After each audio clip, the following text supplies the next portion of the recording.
breaking news, breaking news. Let's get right into it. Let's keep going on. And I got some more to say about Larry Hoover and him being pardoned. Let's talk about it because everybody's very surprised, as I was too. But I believe everybody deserves another chance. And the man was gone for too long. Let him be home with his family. Just imagine what they're feeling right now. You know what I mean? So let's get into this. Let's get in some interviews. Like, subscribe, Juanita Mecca Audio. Like, subscribe, Unique Mecca Audio. Let's get up in it. I got a special guest here with you today. My man 10 Toes Down from 10 Toes Down TV, Mr. Accountability. He caught me. He had some questions about Larry Hoover because I explained to him that Larry Hoover is not free yet. Yes, he was pardoned from the feds, but he's not free yet. I'm going to break that down. I got 10 Toes Down, got some questions. I know y'all got some questions for him. Put it in the comments so when we follow up on this, you'll be ready. Until then, subscribe to my daughter's YouTube channel at Juanita Mecca Audio. All right? She tell about what it was like growing up on the street with her father in jail doing 26 years in federal prison from the wrong choices that he made. So none of you young people wind up like me and my daughter. All right? Understand me. Let's get up in it. We're going to let his intro ride because that was my intro originally. You already know. Let's go.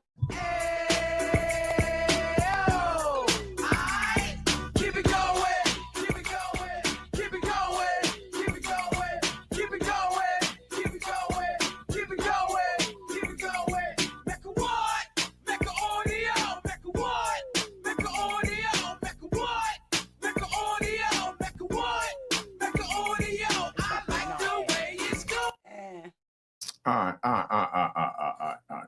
So this is what it is. We back. We got the breaking news. We're going to find out about Larry Hoover being pardoned by President Trump. Let's keep it moving.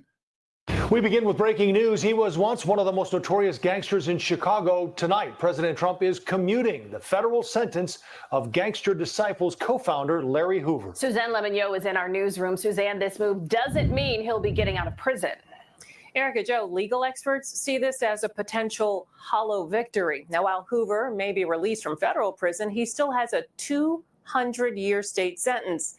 Now, let me explain that to you, why he said that, because this is what 10 Toes Down called me up here for.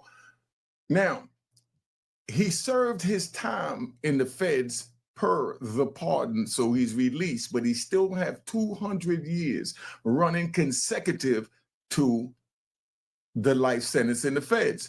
Even if they ran it together with the life sentence in the feds, what they'll look at is he only got 52 years in. He got locked up in 73. He got 20 years. He's not eligible for parole basically until whatever. And the last time he'd been to parole was in 1992. Now, being that they released him from the feds, here we go, he's into the state, and now he have to deal with the parole board or the appeals court or, clemency, whatever the governor do. You know how the governor sign off like President Trump signed off, and, that's what it is. So being that our honorable president signed off on Larry Hoover, hopefully the governor will give him his justice as well and let him go home to his family, because I really want y'all to see how young this man was, right? Let's get to this, right? This is how young he was. Look at the pictures behind me. This is how young he was, and that's how old he is now. And that picture behind me is 10 years old. His whole life, look at those pictures. We don't want this to be you young people out there. But like I said, he have to serve the time that he has right now in the state.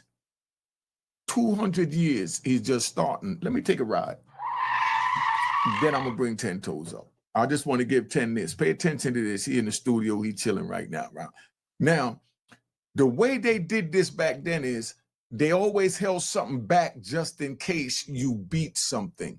So in other words, when they said it's a hollow victory, it's equivalent to, they said, all right, well, if he beat the life sentence, we still got this 200 years over here, so we're going to run it separate, meaning, they call that consecutive, meaning they're going to run it bow-legged is something else they call it. That means you have to do the life sentence and then begin on the 220 years. So now he done served the life sentence over here, got pardoned by the Honorable President Donald Trump, and then now he has to go to the state to deal with this 200 years, because they didn't expect a president to pardon him, but they expected was that, I don't know if y'all ready for this, was that he actually win his appeal. So they like, if he ever win his appeal, we want to make sure we can still keep him buried. And that's what the 200 years was for. So him being pardoned is equivalent to him beating his appeal. See how simple I break this down?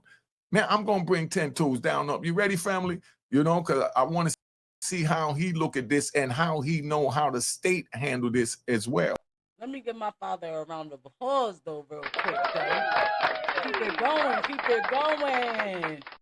My pops, he actually broke it down and elaborated it so well. Because look at this man. Look how young he was when he first went in and how he's looking right now.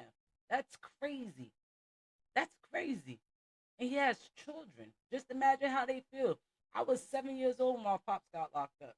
That shit hit so different, and it actually caused me to have a ripple effect, basically, and everything that he done, I basically wanted to go do too, thinking that was what it was supposed to be, and that's going to bring me closer to my pops, which lended me to be incarcerated when my daughter was 5 months. So just imagine. That's horrible, and by the grace of God, at least I had an 85, meaning my time was my time. All I had to do was serve the 85% of my sentence. You understand me? And it was nothing consecutive, nothing conservative. My thing was good. I just did my thing, and I was out. I still have my mandatory parole or whatever, but I did that with grace. It was about nothing. But look at this man. He deserves to go home to his family at the end of the day. Nobody deserves to be gone for this long, especially for, allegedly was done 200 years. There ain't nobody got no 200 years to give anybody. Stop it. So come on, let's get into it. That ain't right. Right? And then we're going to watch the rest of the news together, because we got to get 10 in here. All right. What's up, family? Tell them who you are, where you at, and let them know why you qualified. Tell them about your prison time for my people that don't know who you are. All right. Salute, man. Salute to the chat. Salute to everybody out there, man. And most of all, the Mecca Audio, man. That was my before we were saying my big homie and all that. That was the OG in my neighborhood who I looked up to and I try to emulate. And I think about it. Matter of fact, I think you're the reason I wound up going to jail. You. But nah. What I said,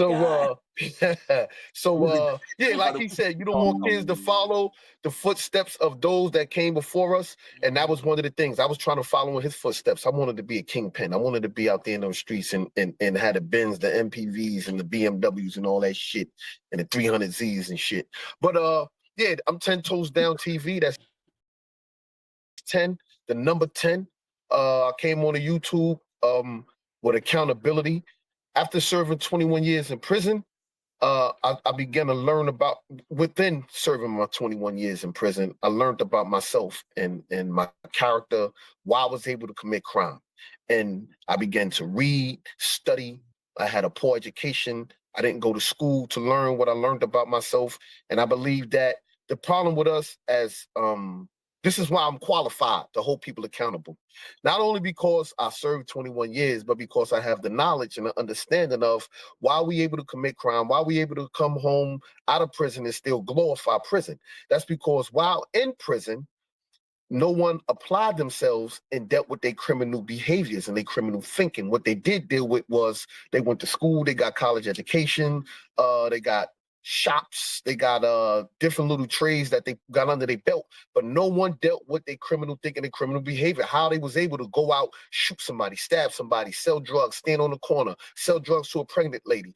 And that's because since young, we suffered from instant gratifications.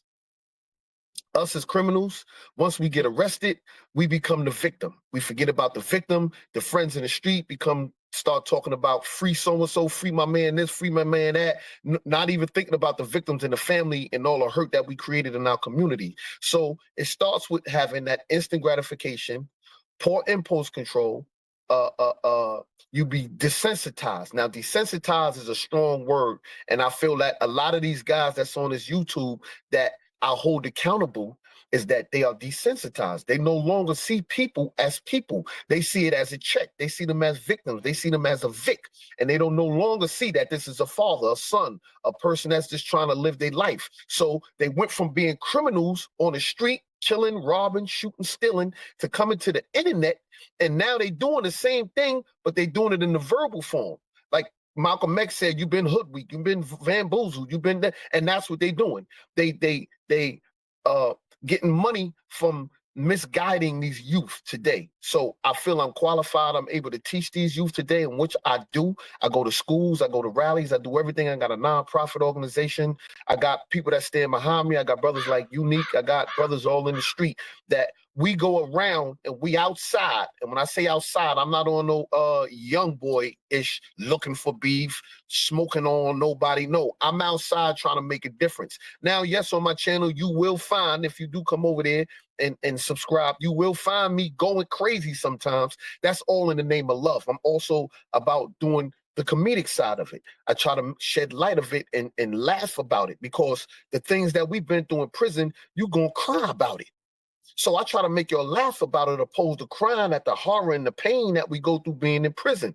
Now, my reason for being up here today is that, like Unique said, I'm qualified and able to question or answer any questions in reference to the poor choices and the behaviors that we make, and the things that we experience and that we make our victims, and we have no empathy and we have no sympathy, and we never reach back to the families that we affected in society.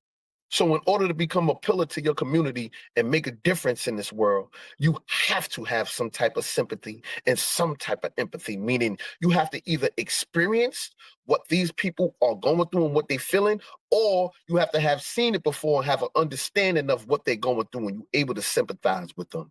Now, I got a question for Unique. My question for Unique is this. After he got pardoned by President Trump, and he's in the state now, does it run retroactive? Does he get the same pardon over there in the state, or do we have to continue with this fight and sit like the pardon never happened? Like, does he just sit over there, or do he get to have the same thing run in the same way over there, or can Trump pardon him again on the state? Good question, good question, good question. Check it, right? Right now, all he had was his federal sentence, what they called abolished, like slavery was abolished. So that no longer exists, but he's still a black man in slavery, is how abolishment went. This is not to bring race in it, but just so you understand. Now, it's the same thing as now he's done with the feds. So that's been abolished. And now he's a ward of the state. So now that he's in the state, they could have ran it what they call bow-legged, like I said at the beginning of the intro, or they could have ran it, the same terminology in the same meaning, is concurrent. Now, I mean consecutive. If they run it concurrent, that means it runs together. That means every day that he does on that life sentence counts towards that 200 years. But it's up to the judge's discretion based on your criminal history and your conduct, if they're gonna intertwine it together, or if they're gonna,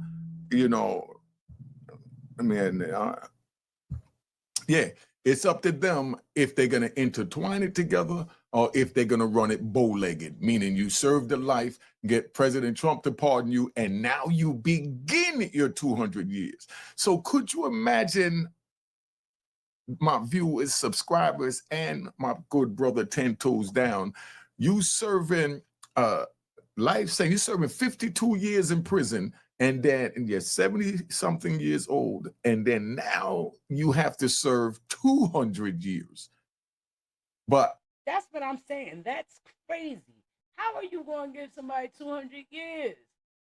Come on, God. Like, even the thought and the process of that, like, I was like straight depressed the whole 6 months. I didn't want to talk to nobody. The food was crazy.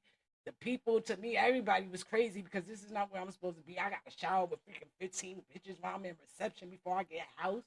Like, just imagine what this man, like, and it's unfortunate, but I'm sure he's adjusted perfectly to it, because I even adjusted at a point, and that's sad to say, but I never got comfortable because I knew this was not my home and this is not where I was going to be. But he knew what he got when he went in there. Just imagine. Just imagine.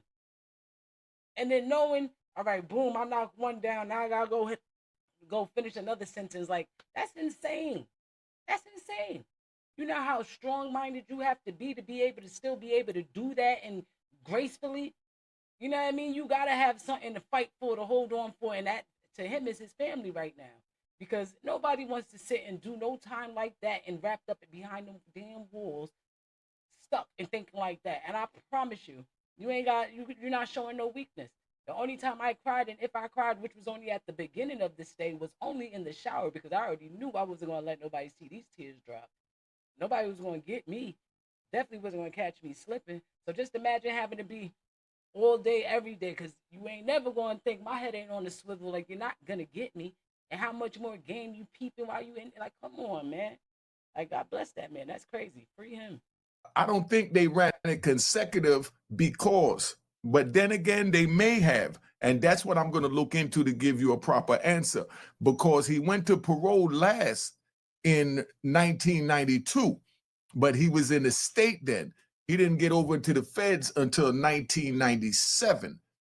So he had the parole hearing because that started. And then when he caught the federal charge, this is another thing, right, Ten? The Fed supersedes the state. If you catch a state charge and then a federal charge, the feds have the power to grab you and say, we want our time first. So being that he had 200 years in the state, the Fed said, nah, get into me. I want to punish him first. I want to break him first, because the Fed supersedes the state. That's why the federal government make the laws and then the state abides by them. So that's what's going on right now. The feds grabbed him and said, all right, he got 200 years. He'll die over there in the state and we'll never get nothing out of him. We want our chance to break him. So the feds said, give him to me. And the state didn't have a say in it. That's like you see in the movies when, you know, something happened up in the woods. There might be a homicide up in the woods. And then now somebody come in, the local town the sheriff is looking at it. That's the state. And then the feds come in with their suit, you know, like what's that joint? Like the X-Files, and say federal government, boom, that means everything ceased. And that's what they did. They bust their shots and went and got Larry Hoover from the state that he was serving the 200 years for the federal crimes that they felt that he committed while he was serving time in the state. See how deep this is? And that's when the judge either said, I'm going to run it concurrent or I'm going to run it separate. Normally when they run it separate is because they want to make sure that you never get out. So if you beat your appeal, then you have to begin 200 years at whatever year or whatever age you are when you beat your appeal. Now, 10, did I answer that well enough, big bro? You know he did. Yeah. All right, let me get back to playing the news joint real quick then, right? So we're going to dive back in here and see what they got to say. All right. For which a parole board has already denied early release. In 1993, Hoover spoke to former CBS News Chicago reporter John Davis, and at that time, Hoover was 42 years old and had already served 20 years in prison. I've done my time. I paid my debt to society. That was Larry Hoover, more than 3 decades ago. At that time, the leader of the Gangster Disciples and convicted murderer told our John Davis he had a lot of time to think about ways to stop the gang violence on the streets of Chicago. One teenager don't like the other teenager because the way he wears his hat, because his ideology is different from his. A disciple don't like a vice lord. We all black people. It's no different. At that time, Hoover, also known as King Larry, admitted being part of a fragile gang truce in the city and organizing a protest over plans to close healthcare clinics in African-American neighborhoods. Ron Safer, the lead prosecutor in Hoover. Pause. See, that's the problem that I don't want y'all to get into. What they're saying is that he tried to stop the state from doing their job. So the feds came in and said, no, we're not having it. That's why we could come in and grab you to do our time first, even though you was already serving state time. That's crazy, ain't it though, 10? Think about that. You're serving state time. You got 20 years. The feds grab you. Say, well, I ain't never got to worry about it. I'm going to die over here in the state. I got 200 years. But then the feds said, nah, I'm the big kahuna. And then they grab him and they bring him over here. That's why I say go to school, listen to what 10 is saying. He got all that psychological training because he's been through the same crap that I've been through. So we had to figure out the crap to make a solid rock. And that's why we up here together. So make sure y'all check him out. Let me say this. And yes, go to school, because I went to college after, you know, I got my GED and everything. I was like, all right, boom, let me calm down. This is before I don't quote my charge. I was like, boom, let me calm down, get it right. I took it seriously, but I still had the meaning in me, you know what I mean? Paying for college, mind you, paying, okay? My mom's in me and financial aid. We just paying. And my ass could not just calm down. And I had to get in a fight in the classroom. And I had to get kicked out or expelled, they like to call it in college. So it's like, go to school, do right. Don't let nobody get you out of character. Yes, you know who you is. You ain't got to all the time. And that's something I'm still working on to this day. But do right as much as you can and stay straight. Don't let nobody tear you out the way you are, who you hang with. Know that. You know who you are. You don't need to show nobody or get mad at anybody that tell you something different. You understand me? This was my mistake. I'm just saying. Part of it. At 10 Toes Down TV. This my brother. This sponsored by Cashbox. You already know what it is. Subscribe to my daughter's YouTube channel. But you follow what I'm saying? Now, as my pop says, subscribe to my channel, Juanita Mecca Audio. I'm out of here. I'm going to keep y'all updated, though, on this Larry Hoover. You already know. Look, like, subscribe, Unique Mecca Audio. Like, subscribe, Juanita Medical Audio.